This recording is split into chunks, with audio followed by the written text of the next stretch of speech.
chief officials in the Nazi Party ran a company called IG Farben.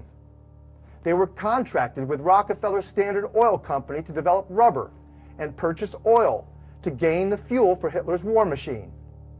Chief counsel and intelligence officer for the Rockefeller Standard Oil Company was, at that time, Allen Dulles.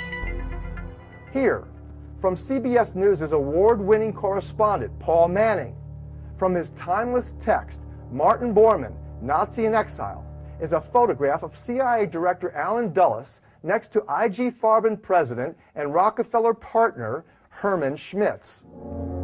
Among paperclips Nazis that went to work for the U.S. Navy was Eric Traub and his assistant Ann Berger. In 1951, Traub worked for the Naval Medical Research Institute laboratory in Bethesda.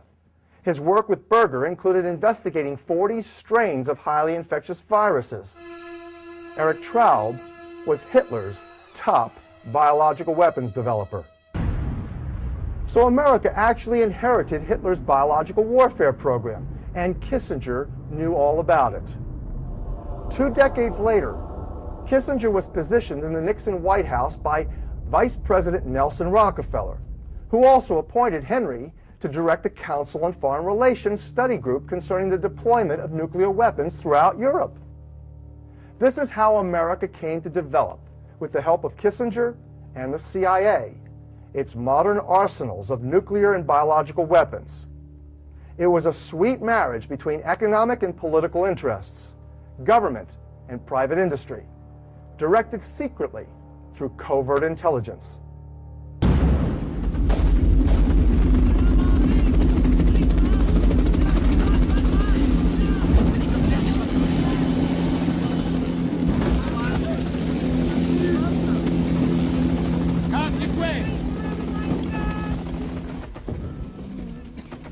Men wounded in battle we can deal with.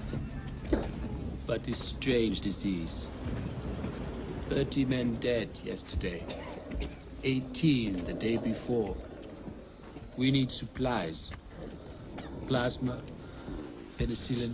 I'll get you everything you need, Doctor. You're Americans.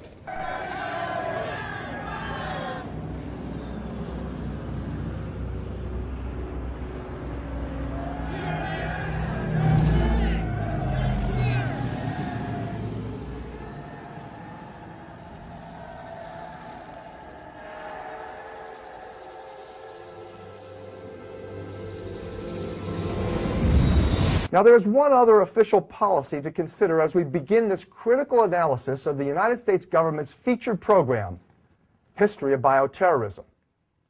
A most important policy transition occurred over the past few decades that few people know about and is central to this examination of the government's true history of bioterrorism, disregarded, even censored by officials.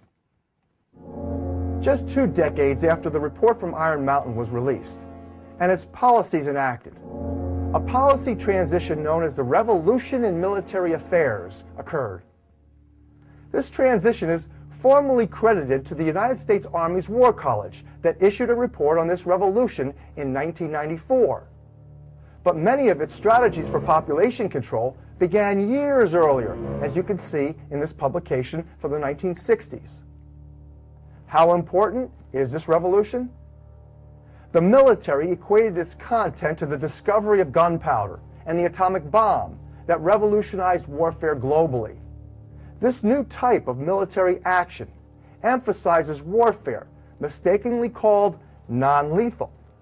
The weapons deployed in this revolution, like cancer viruses, are deadly, but they kill slowly and most expensively through medical management.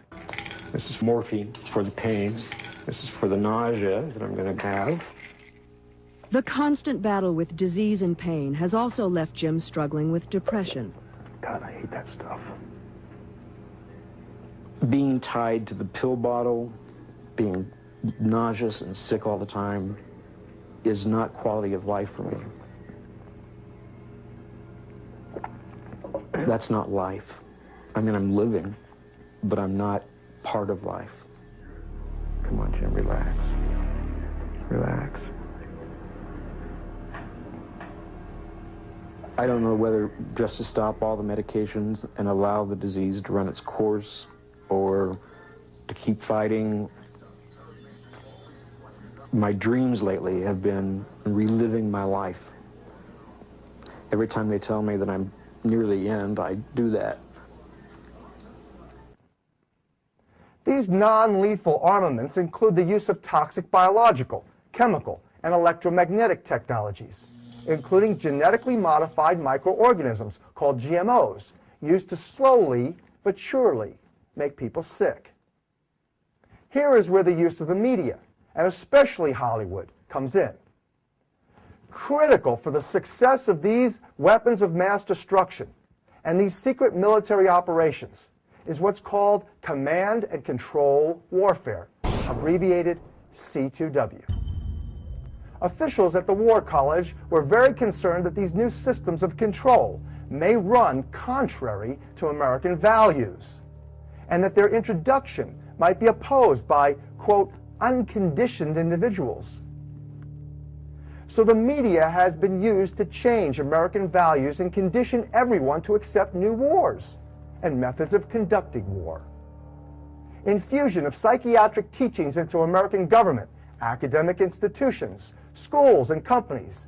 Applied propaganda methods intensively. A specialized part of this revolution in military affairs involved chemical as well as biological weapons. This warfare provides a key for criminal cover, which is called plausible deniability. Experts say the CIA uses this all the time to get away with assassinations and other crimes.